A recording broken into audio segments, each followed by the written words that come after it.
Hey, it's me, Raul. Thanks for watching.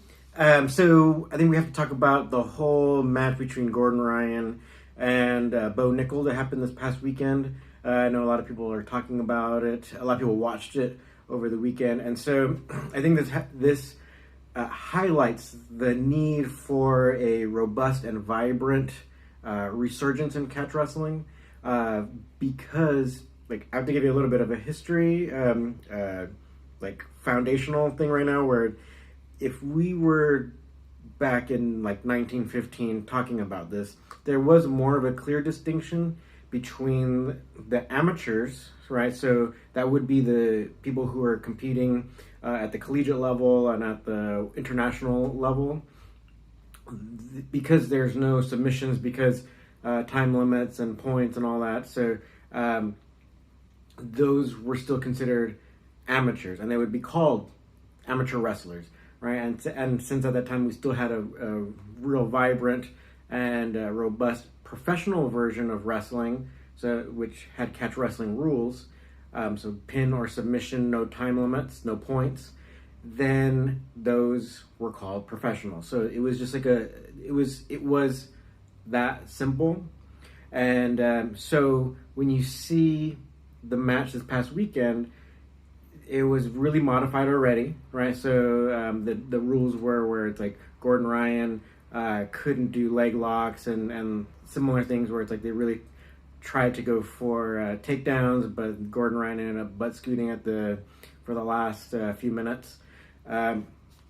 So the thing is, or like my point is, really the rules we should allow them to have their rules in a way where it's like, if you want to butt scoot, that's fine, because for someone who would be, say, like a true professional wrestler, professional level wrestler who is familiar with all the submissions, it really shouldn't matter, right? Because say there was one instance where Gordon Ryan got a takedown on Bo Nickal with a scissor takedown, but the thing is, I don't know for those who are familiar with leg locks, I mean, Ryan set himself up perfectly to get a leg lock on Nickal if they were allowed. And I personally would like to see these matches where they do allow these things, right? I mean, so in a way, it's by making these rules, I think it's giving the public this idea or it's feeding this continued lack of understanding of what is real wrestling. So like, say back there, keep real wrestling alive.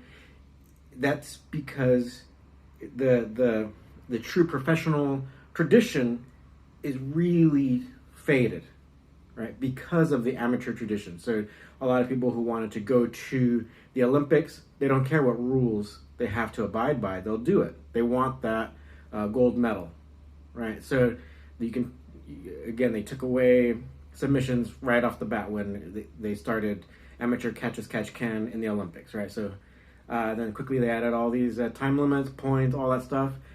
But people don't mind because they want to be that world champion, right? So which really ended up hurting catch wrestling and professional wrestling, from then on. It wasn't the only reason that catch wrestling faded, but I think that was a major reason as well. So we're seeing all these different things that are happening, right, that to make catch wrestling fade. But then we also have to see that, like, when you have this kind of jiu-jitsu versus wrestling competition, or I believe that, say, maybe we can, I don't mind compromising on the no pins thing so much, but yeah, I don't want points, but I don't mind the leg lock things, because leg locks have been part of catch wrestling, right? So if you take those out, then in a way, I think it shows shortcomings in amateur wrestling, right? Which I believe are not there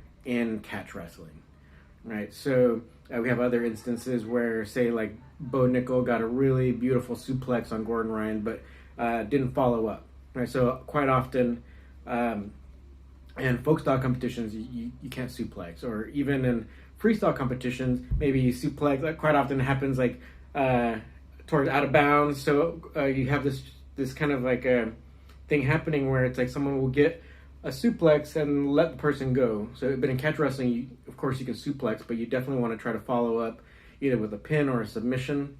I can leave that up to your opinion whether freestyle is really good at following up. I mean, you can check out freestyle highlights all the time. A lot of times when they get a takedown, it's either at the edge or if they get a really spectacular throw, they don't quite follow up because it's a points game, right? So if you can't, like a lot of times you can let the person go, try to get that other takedown, or maybe try to go for the leg lace and try to rack up points by rolling the person over to see if you can't win by rolling them over several times. So I think, again, this match doesn't quite give people a true understanding of like real wrestling. So like just happens to show up right then when I speak about it. So it doesn't give or perpetuates the myth of what is real wrestling. So folk style and freestyle again came from catch wrestling, and our shortcoming is that we don't have a robust catch as catch can tradition where we have really strong catch wrestlers right now. We're working on all that, right? But the thing is, we have to just continue to educate, and hopefully we can try to revive this real tradition of real wrestling. All right, so thanks for watching. That's my 2 cents. All right, let me know what you think. Also, too, let me know if you have questions. I was thinking about maybe doing a follow-through for a suplex for a video for you guys, because we have plenty of those in catch wrestling.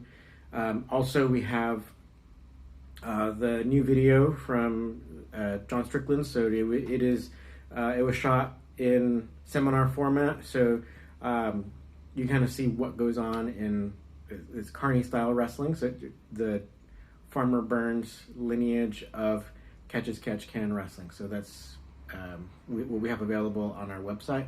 So go ahead and check that out. All right, thank you very much.